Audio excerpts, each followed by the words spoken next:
بسم الله الرحمن الرحيم. الحمد لله رب العالمين، والصلاة والسلام على أشرف الأنبياء والمرسلين نبينا محمد وعلى آله وصحابته أجمعين. ډیرو ښاغلو درنو اوریدونکو ورونو خویندو، السلام علیکم ورحمة الله وبرکاته.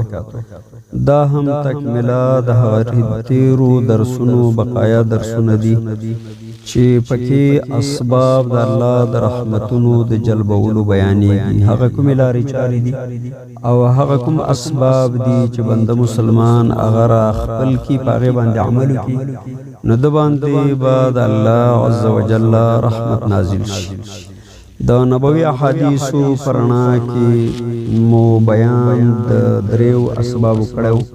څلورم سبب چې پرې د الله عز وجل رحمتونه نازلیږي هغه د خلکو سره روغ چال چلند او نرم طبیعت اختیارول دي، په خرڅولو اخستلو کې او په قرض غوښتلو کې.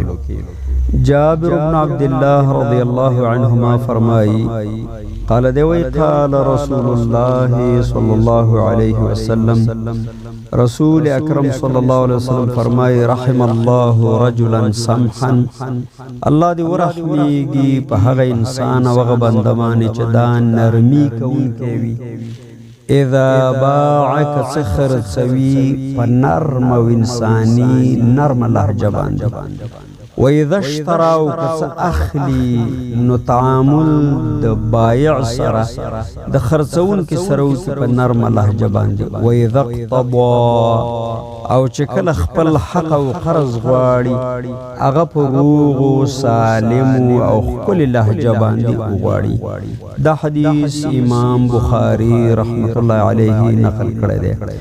د حدیث نه دا مسأله ثابته شوله چې وضعیت د الله د مخلوق سره کول، ښه گزاره د الله د مخلوق سره کول په اخستلو خرڅولو او قرض غوښتلو کې، دا ښه وضعیت هغه شی دی چې په دې کوونکي باندې د الله عز وجل رحمتونه نازلیږي.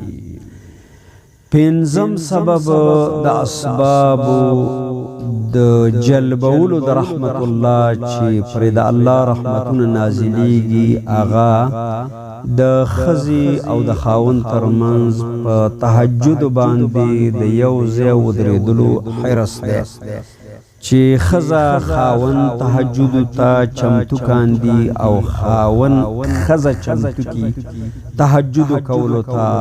له ابو هريره رضی الله تعالی عنہ څخه روایت دی، قال دی وی، قال رسول الله صلی الله علیه وسلم، رسول اکرم صلی الله علیه وسلم فرمائی، رحم الله رجلا قام من اللیل، الله دی ورحمیږي په هغه بنده باندې چې هغه د شپې د خوا تهجد ته راپورته شي، فصلى المنځ وکي، ثم ایقظ امرأته، او بیا د ځان سره ښځه هم را بیداره او هغه هم منځو کې. رواه ابو داود وحسنه الالبانی. دا ابو داود شریف نقل کړی دی، امام البانی رحمت الله علیه وی دا حدیث حسن دی.